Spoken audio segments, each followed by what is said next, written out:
ব্রাজিলের জন্য স্কটল্যান্ডের ম্যাচটি হতে যাচ্ছে নিজেদেরকে ফিরে পাওয়ার একটা মঞ্চ, নিজেদের চেনা ছন্দ ফিরে পাওয়ার একটা উপলক্ষ।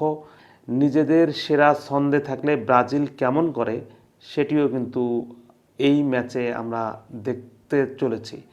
ব্রাজিল ব্রাজিলের মতো যদি খেলে তাহলে স্কটল্যান্ড কেমন করে ব্রাজিলের এগেনস্টে দাঁড়িয়ে, সেটাও ফুটবল বিশ্ব যেমন অধীর আগ্রহে দেখার অপেক্ষায় রয়েছে।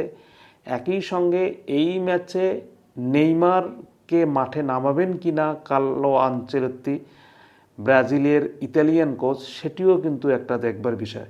সব মিলিয়ে ব্রাজিল এবং স্কটল্যান্ডের ম্যাচটি হতে চলেছে ব্রাজিলের জন্য নিজেদের ছন্দে ফেরার একটা সুযোগ।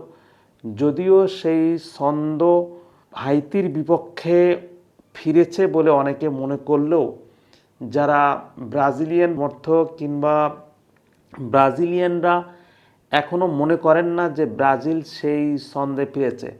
ফুটবল বিশ্লেষকরাও মনে করছেন যে ব্রাজিল যে মানের ফুটবল খেলে এবং ব্রাজিলিয়ানরা যে ফুটবল দেখতে অভ্যস্ত, শুধু প্রতিপক্ষের বিপক্ষে জিতলেই হবে না, তাদের যে ছন্দময় ফুটবল এবং ফুটবলের যে সৌন্দর্য, সেটা ব্রাজিল কতটা হাইতির বিপক্ষে দেখাতে পেরেছে সেটি নিয়ে কিন্তু এক ধরনের প্রশ্ন থেকেই গিয়েছে। দুটো ম্যাচেই কিন্তু খুব গুছিয়ে যে ফুটবল খেলেছে ব্রাজিল সেটি বলা যাচ্ছে না। মরক্কোর বিপক্ষে তাদেরকে 1-1 গোলে ড্র করতে হয়েছে।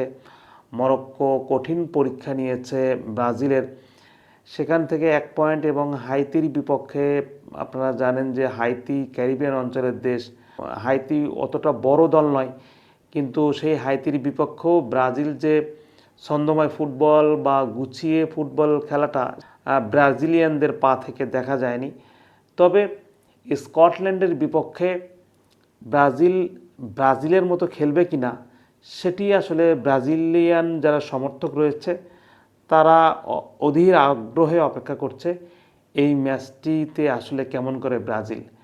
তবে ব্রাজিলের জন্য দুঃসংবাদ যে চোটে পড়ে রাফিনিয়া না থাকায় এই ম্যাচে কাকে খেলাবেন কোচ কার্লো আনচেলত্তি সেটি একটা বিষয়। তবে রাফিনিয়া চোটে পড়ার পর ওই হাইতির বিপক্ষে কিন্তু প্রায় 51 মিনিট খেলেছেন রায়ান।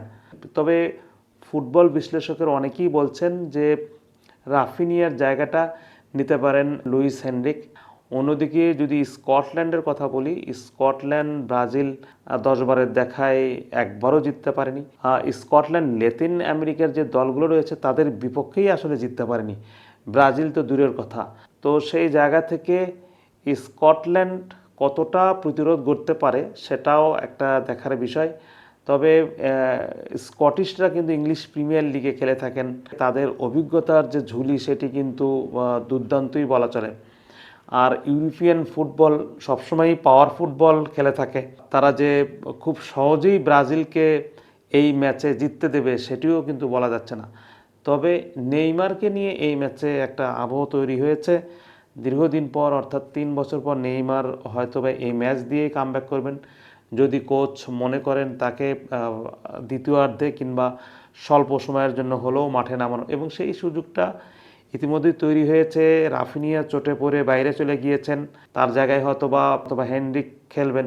তবে কার্লো আনচেলত্তি যেটি স্পষ্ট করেই প্রেস কনফারেন্সে জানিয়েছেন সেটা হলো, যদি নেইমার এই ম্যাচে খেলেন তাহলে অবশ্যই মিডফিল্ডের কেন্দ্রে থেকে তাকে খেলতে হবে। এখন দেখার বিষয় ব্রাজিল এই ম্যাচে কতটা তাদের ছন্দটা ফিরে পায়।